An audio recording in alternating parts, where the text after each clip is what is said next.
Oh ya, ini ada pertanyaan bid'ah hasanah ada apa tidak? Baik, Bapak Ibu yang berbahagia yang dirahmati Allah Subhanahu wa taala. Kalau dalam pengertian hadis yang dimaksud bid'ah dalam masalah ibadah itu tidak ada istilah bid'ah hasanah. Tapi kalau yang dimaksud dalam istilah sarana atau teknologi sebagaimana yang disebut oleh Al-Is ibn Abdus Salam, ya banyak. Nah, maka ini masalah ibadah apa bukan? Kalau masalah ibadah itu tidak ada bid'ah hasanah. Nah, semua bid'ah itu sudah disebutkan oleh Nabi bahwasanya bid'ah itu dolalah. Apa yang disebut dengan bid'ah? Satu adalah ahdasa, perkara yang baru di zaman Nabi tidak ada. Kedua adalah fi amrina, dalam urusan agama. Yang ketiga malaisa minhu, tidak ada isyarat dari Nabi.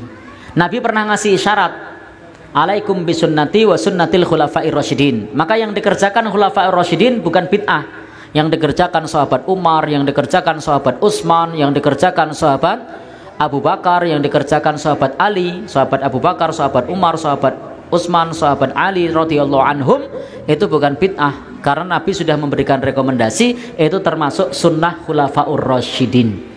Sehingga yang mereka kerjakan itu bukan bid'ah, itu masih bagian dari sunnah. Ada isyarat, alaikum bisunnati wa sunnatil khulafa'ir rasyidin. Nah, untuk ikut sunnah Nabi dan juga sunnah khulafa'ir rasyidin. Nah, lalu apa yang disebut bid'ah hasanah ini sebagaimana diterangkan oleh Imam Al-Is bin Abdus Salam, itu lebih kepada sarana menuju kepada yang wajib, ya wajib. Sarana menuju kepada yang baik, ya hukumnya baik sesuai dengan sarananya. Nah, maka kalau maksudnya adalah sarana, ya ada banyak bid'ah hasanah. Kalau maksudnya adalah bid'ah dalam arti bahasa, ya ada banyak bid'ah yang baik. Tapi kalau dalam arti bid'ah istilahi, dari sisi maksudnya adalah dalam masalah ibadah, maka ibadah itu sudah sempurna dituntunkan oleh Al-Quran, dituntunkan oleh Nabi, yang kemudian di sana ada apa yang dikerjakan oleh para khulafa'ur rasyidin, itu sudah final, tidak perlu ditambah-tambah. Rujukan kita sudah jelas, Al-Quran, As-Sunnah, Ijma'. Kias hanya dalam masalah yang di zaman Nabi tidak ada. Kalau di zaman Nabi tidak ada, tidak perlu kias. Jadi rujukan kita itu adalah Al-Quran, As-Sunnah, Ijma', kias. Nah, kias dalam masalah yang di zaman Nabi tidak ada. Kalau zaman Nabi ada, cukup ikuti apa yang dikerjakan oleh Nabi Shallallahu Alaihi Wasallam. Yang dikerjakan oleh sahabat maka ikuti. Imam Ahmad mengatakan at-tamassuku bima kana alai ashabu Rasulillah. Di dalam beragama ini kita berpegang dengan apa yang diamalkan oleh para sahabat. Karena sahabat itulah yang paling ngerti bagaimana kita mengamalkan Al-Quran dan hadis. Nah, tentu melalui para ulama. Jadi kesimpulannya, ada tidak bid'ah hasanah? Kalau dalam arti ibadah, maka ibadah cukup berpegang dengan at-tamassuku bima kana alaihi ashabu Rasulillah, berpegang dengan apa yang dikerjakan oleh para sahabat Rasulullah sallallahu alaihi wasallam yang paling paham bagaimana memahami teks Quran dan hadis. Tetapi kalau dalam masalah sarana, dalam masalah teknologi, maka itu ada banyak bid'ah hasanah. Dalam masalah bahasa itu ada banyak dalam masalah bid'ah hasanah. Handphone misalnya, apalagi mic misalnya, kamera misalnya, itu kalau artinya maknanya bukan ranah ibadah. Tapi kalau dibatasi hanya dalam ranah ibadah saja, ya semua bid'ah itu tidak ada yang hasanah. Semua bid'ah itu dolalah. Dalam arti tadi ranahnya ranah ibadah, dibatasi ya. Kalau dicontohkan oleh Nabi, dicontohkan oleh sahabat, itu tidak termasuk bid'ah. Wallahu a'lam bishawab. Dan hindari perkara-perkara yang baru dalam urusan agama. Dalam urusan agama. Kalau dalam urusan dunia silahkan kalian sibukkan diri. Berinovasi dalam urusan dunia. Alhamdulillah ada mic sekarang. Ada kamera. Ada lampu. Lampu ini bid'ah Ustaz. Kipas angin bid'ah juga. Pesawat bid'ah. Jemaah haji kalau bisa yang mau ikut sunnah naik onta. Naam, itu bid'ah dalam urusan dunia yang kata Nabi alaihi salatu wassalam, antum a'lamu bi umuri dunyakum. Kalian lebih faham tentang urusan dunia kalian. Urusan agama serahkan kepada Nabi alaihi salatu wassalam. Nabi udah ngasih tahu, nanti bakal berpecah belah, nanti bakal bertikai, berselisih. Maka kita harus memahami agama ini dengan pemahaman Rasul dan para sahabat. Saya katakan bahwasanya Al-Imam Nawawi membolehkan bid'ah hasanah. Al-Imam Al-Is bin Abdissalam juga membolehkan bid'ah hasanah. Al-Imam Syafi'i juga membolehkan bid'ah hasanah. Tetapi bid'ah hasanah yang dimaksud oleh mereka, para imam, bukan yang dimaksud oleh masyarakat umum. Yang dimaksud dengan bid'ah hasanah oleh mereka adalah sarana-sarana. Adalah sarana-sarana. Contohnya apa? Makanya saya akan bacakan di sini perkataan Al-Is bin Abdissalam tentang yang dimaksud oleh bid'ah hasanah oleh beliau. Al-Is bin Abdissalam ini ulama besar mazhab Syafi'iyah yang dinukil perkataannya oleh Imam Nawawi sehingga mengatakan bahwasanya bid'ah terbagi menjadi 5. Dia mengatakan bid'ah terbagi menjadi 5. Dan sebelum saya membacakan perkataan beliau, saya ingin jelaskan yang dimaksud dengan bid'ah hasanah oleh para ulama Syafi'iyah adalah hal-hal yang berkaitan dengan sarana, bukan ritual. Contohnya mereka mengatakan di antara bid'ah hasanah, bid'ah yang wajib atau bid'ah yang mustahab. Contohnya bikin jembatan, contohnya bikin pondok. Bikin pondok ada nggak di zaman Nabi? Pondok ada nggak di zaman Nabi? Nggak ada. Di zaman Nabi orang belajar di masjid, nggak ada pondok. Tetapi di zaman sekarang dibuat pondok. Pondok itu bukan ritual ibadah, tapi pondok itu sarana untuk bisa belajar agama. Kemudian contohnya mereka mengatakan ilmu nahu dan sorof, ilmu bahasa Arab. Di zaman Nabi tidak ada namanya ilmu nahu dan sorof. Kenapa? Karena para sahabat semuanya bisa bahasa Arab. Yang butuh dengan ilmu nahu dan sorof adalah kita-kita ini yang bahlul tidak tahu bahasa Arab. Makanya harus belajar ilmu nahu dan sorof. Ini tidak ada di zaman Nabi, namun ada di zaman sekarang. Dan ini bukan ritual, tapi dia merupakan sarana untuk bisa memahami bahasa Arab. Contohnya lagi ilmu jarh wa ta'dil. Ilmu jarh wa ta'dil adalah ilmu untuk mempelajari dan mengetahui kredibilitas para perawi hadis. Hadis diriwayatkan oleh para perawi. Kita harus tahu bagaimana kredibilitas para perawi ini. Bisa enggak diambil periwayatannya atau tidak? Di zaman Nabi ilmu ini tidak ada. Kenapa? Karena para sahabat langsung meriwayatkan hadis dari Nabi, tidak melalui perantara perawi. Di zaman sekarang butuh, karena dari sahabat sampai kepada kita banyak perawinya. Maka butuh namanya ilmu jarh wa ta'dil. Ilmu ini dinamakan dengan bid'ah yang wajib menurut sebagian ulama. Kita bilang ini yang dimaksud oleh para ulama dengan bid'ah hasanah adalah masalah sarana. Contohnya apa? Mikrofon, ini juga bid'ah. Tapi dia sarana. Contohnya mereka mengatakan bid'ah hasanah adalah pengumpulan Al-Quran. Di zaman Nabi tidak ada pengumpulan Al-Quran, tetapi Al-Quran ditulis dalam lembaran-lembaran yang terpisah-pisah. Di zaman Abu Bakar ada ide untuk mengumpulkan Al-Quran lembaran-lembaran tersebut. Dan ini disebut dengan bid'ah hasanah karena di zaman Nabi tidak ada.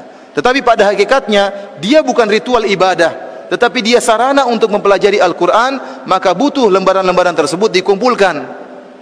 Karena yang disebut dengan bid'ah hasanah oleh sebagian ulama adalah masalah sarana-sarana, bukan ritual. Kalau ritual seperti tadi, sholat raghaib, sholat malam nisfu Sya'ban, tambahan wa barakatuh, mengangkat jenazah sambil berzikir, ini diingkari oleh Imam Nawawi, disebut dengan bid'ah yang mungkar. Sebagian orang-orang Indonesia tatkala melihat ternyata sebagian ulama Syafi'iyah membolehkan bid'ah hasanah, mereka salah paham. Mereka menyangka bid'ah hasanah yang dimaksud kreasi sebebas-bebasnya.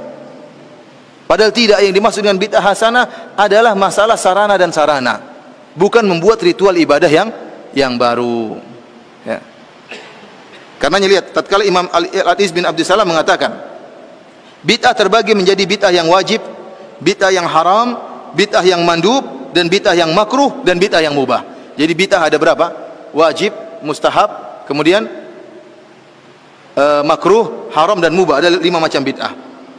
Kemudian beliau menyatakan ada beberapa contoh bid'ah yang wajib, kata beliau. Yang pertama berkecimpung dalam ilmu nahu, yang dengan ilmu tersebut dipahami perkataan Allah dan perkataan Rasulullah. Hal ini hukumnya wajib.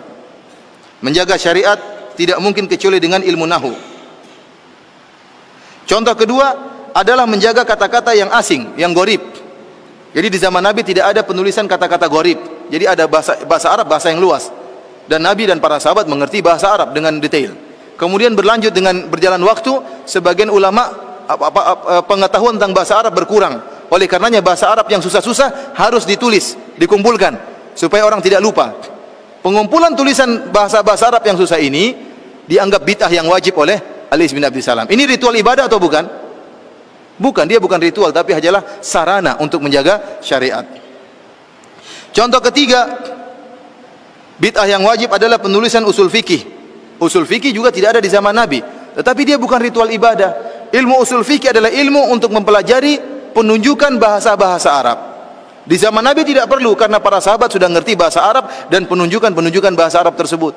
Ini ilmu bukan ritual ibadah, bukan suatu ritual, tetapi sarana untuk bisa mempelajari agama.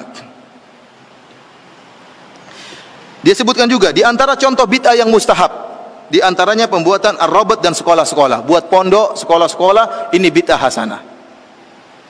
Bid'ah yang mustahab.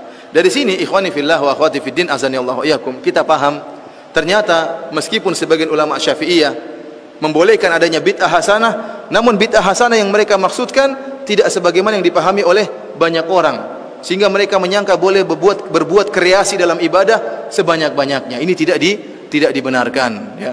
Yang dimaksud bid'ah hasanah oleh mereka hanyalah, ya, perkara-perkara yang berkaitan dengan sarana dan bukan ritual ibadah. Karena kalau kita membuka bab ini, setiap orang boleh bikin ritual agama, maka akan banyak kelompok-kelompok yang aneh-aneh. Akan banyak kelompok yang aneh-aneh. Ada yang berzikir dengan menggerakkan kepalanya, la ilaha illallah, ya, seperti itu apa? Illallahnya harus begini. Kenapa begitu? Enak saya rasakan. Kenapa kalau saya illallah sebelah kiri enak atau tidak, ya? Orang juga, ya. Oleh karena saya katakan bid'ah hasanah semuanya relatif, tidak ada yang absolut. Beda dengan syariat. Kalau syariat Islam, solat berjamaah semua sepakat itu baik, bersedekah semuanya sepakat itu baik, solat malam semuanya sepakat itu baik. Tetapi bid'ah hasanah pasti ada khilaf.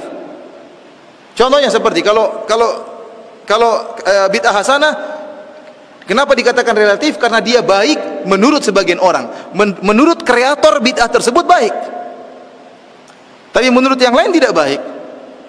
Contohnya orang-orang Syiah tatkala berbuat bid'ah memukul-mukul tubuh mereka tatkala 10 Muharram hari Asyura. Kita bilang itu perbuatan buruk, tapi kata mereka orang Syiah ini baik.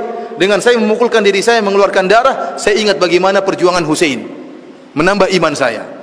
Nah, sekarang repot, kita mau larang bagaimana? Kita bilang nggak baik, menurut dia baik. Dan kita punya kaidah sama-sama boleh bikin kreasi. Kalau kita punya kaidah boleh berbuat kreasi sebebas-bebasnya, maka kita tidak akan bisa mengingkari siapapun dalam berbuat bid'ah. Kalau tadi ada yang bilang la ilaha illallah gini, kita bilang kenapa kamu zikirnya kayak gitu? Kan susah kalau di kamar bisa kejedut kepalanya. Dia bilang ini enak kalau saya, illallahnya enak digoyangkan. Berarti kalau saya illallah belok kiri boleh enggak? Kalau ke belakang illallah enak enggak, ya? Seperti itu, ya. Akhirnya orang bebas saja mau berzikir. Mau bikin zikir apapun, bikin ibadah apapun enak. Oleh karena kita bilang suatu yang hasanah bid'ah itu pasti relatif. Namun anehnya masing-masing merasa itu yang baik dan memburukan yang lainnya. Sekarang ada banyak 5 pelaku bid'ah misalnya. Ada thariqah misalnya, thariqah Rifaiyah, ada thariqah Tijaniyah, ada thariqah Naqsyabandiyah. Masing-masing punya bid'ah khusus. Masing-masing punya bid'ah khusus. Masing-masing punya salawat khusus. Masing-masing punya cara ibadah khusus. Yang satu menganggap dia yang terbaik, yang lain kurang baik, yang lain juga demikian. Masing-masing merasa terbaik. Itulah akibat dari bid'ah. Padahal ikhwani fillah azani Allah wa iyyakum, kalau boleh bebas berbuat bid'ah, boleh berkreasi dalam ibadah, maka saya punya ide untuk berkreasi. Ide saya untuk berkreasi, saya punya ide yang sangat indah. Saya akan katakan kepada mereka, para pencetus bid'ah, saya punya ingin bikin bid'ah. Bid'ah saya adalah tidak boleh beribadah kecuali dengan pemahaman para sahabat. Dengan cara seperti ini umat Islam akan bersatu. Oh, mereka bilang, oh nggak boleh kalau itu. Ya, berarti saya punya bid'ah, kamu nggak nolak. Ya, kalau gitu saya juga boleh nolak bid'ah kamu. Karena ikhwan, bid'ah tidak ada yang absolut, semuanya relatif. Baik menurut masing-masing penciptanya, buruk menurut yang lain. Berbeda dengan syariat Islam, maka yang sudah sempurna maka disepakati kebaikannya oleh seluruh, ya, umat Islam, ya.